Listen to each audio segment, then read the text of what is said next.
Alright, what is up everybody? Let's have a look at Strange Winded Grove on the new Champions League trophy race. We're going to be using the Double Dragon Domination. And the reason why it gets the triple D rating is because we're going to be using this combo for every single race. Okay, every single map we're going to be using this combo. Treasures are going to vary, but we're going to be using this as starter, and we're going to be using Lotus as a starter, the Lotus pet as the pet, and Pitaya as the relay. So for this one, we are going to be using the plane. We're going to be using the Hydrangea watering can and the globe. Overall, plane is the only treasure you really got to pay attention to. Here, make sure you go along the bottom. They have changed this map a little bit, so we'll go along the bottom to get the most destruction points right there, and jump into bonus time. Very good. Strum away on your mandolin and blast away, collecting all the rainbow bears as you go. Easy, easy.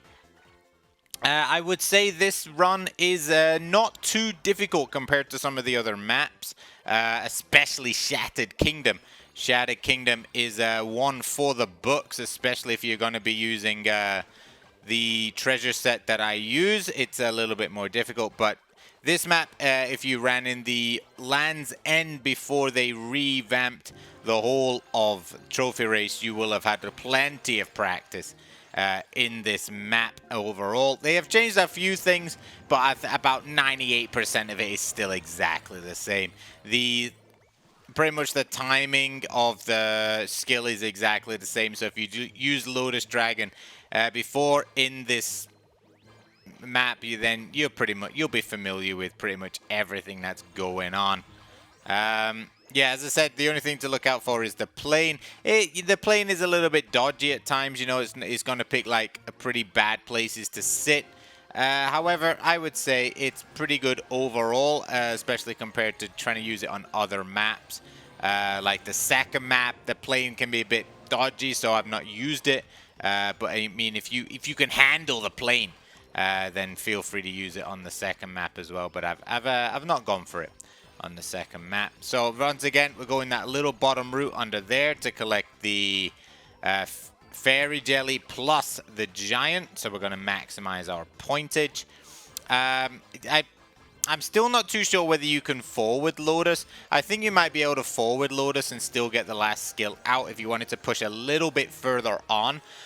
You're then going to get a few extra points because you're going to get some more distance. However, absolutely not needed. We're going to end at 440 million. Here we are with Pitaya.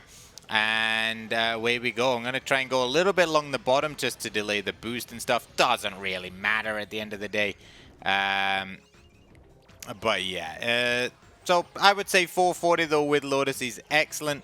Just be careful in the last stage. A lot of, I think, there's quite a few close jumps, but nothing really too worrying, to be perfectly honest. Pitaya actually activates this skill in relatively good places, such as here. We're going to be missing all this nonsense, and by doing this as well, we're also going to be collecting all these goodies right there, so we can charge through that entire thing with absolute ease. You probably don't need to jump it. You can probably just run along just out of habit, because I usually end up missing either the boost or the giant. I jumped along here.